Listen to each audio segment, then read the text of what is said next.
Here's another like initial win. I think it's very good, which is the presidential executive order on censorship, and what it basically, I think it's an attempt to root out a cancer that has infiltrated the government.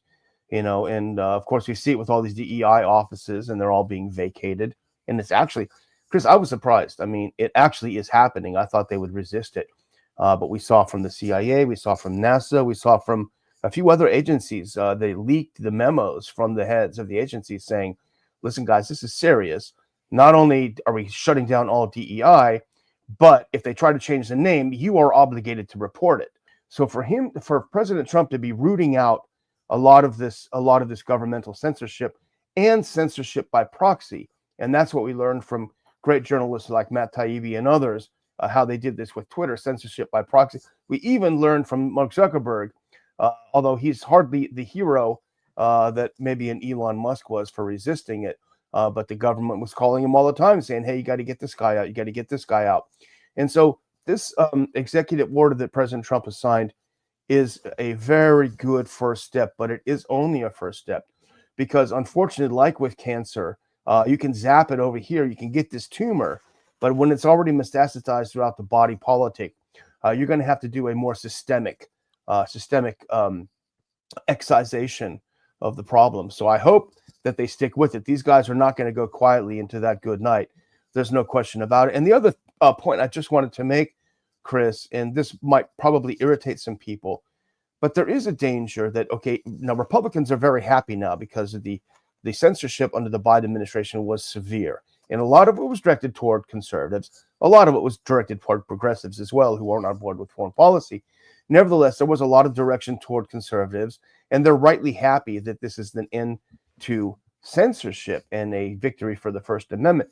Nevertheless, conservatives have their own favorite areas that they don't like hearing people talking about. And we just had I think it was the New York Post just came out with an article saying that President Trump has signed he's expected to sign today an executive order to punish anti-Semitism and kick people out of the country for anti-Semitism. Now, as we all know, and I'm sure everyone with a rational mind believes it's a very, very ugly thing, real anti-Semitism.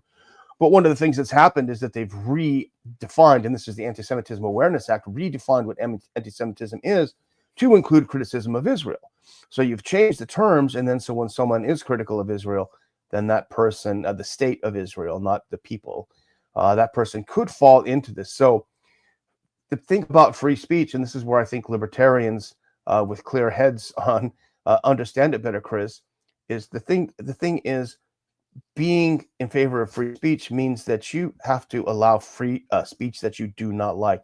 Dr. Paul says we don't have free speech to talk about the weather.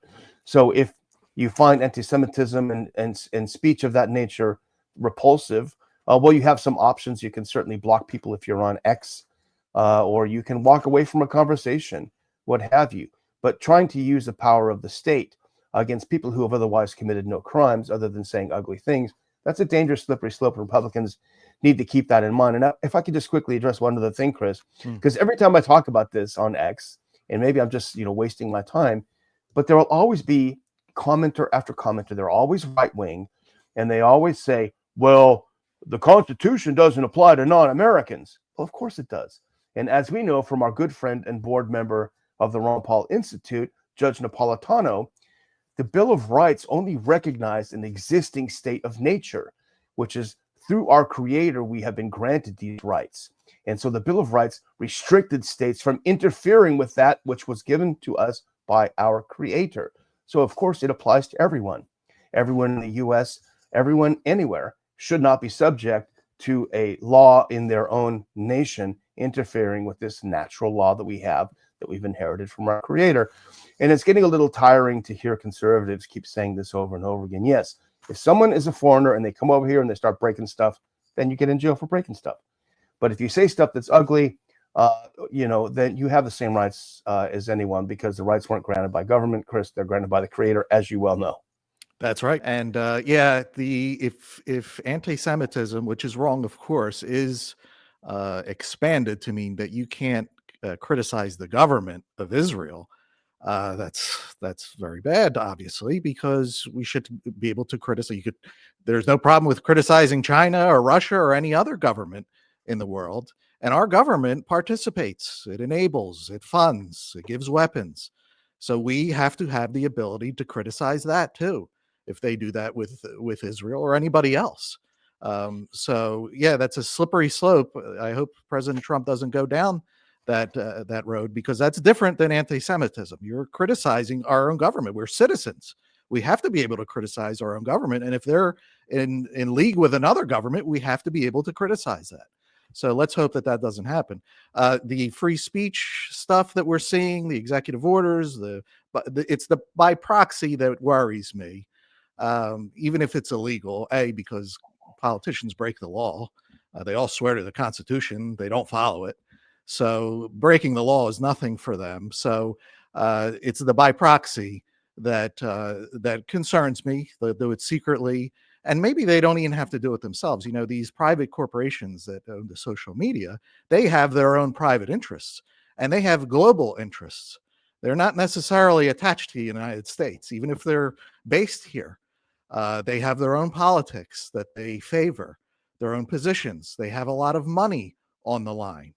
So if there is criticism that is going to cost them money, the temptation to squash that criticism is going to be great.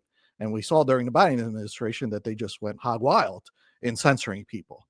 So even though President Trump has signed these executive orders, we are dealing with very creative human beings that find ways to get around things. So we have to be vigilant, because they will try to squash free speech, even if it's illegal.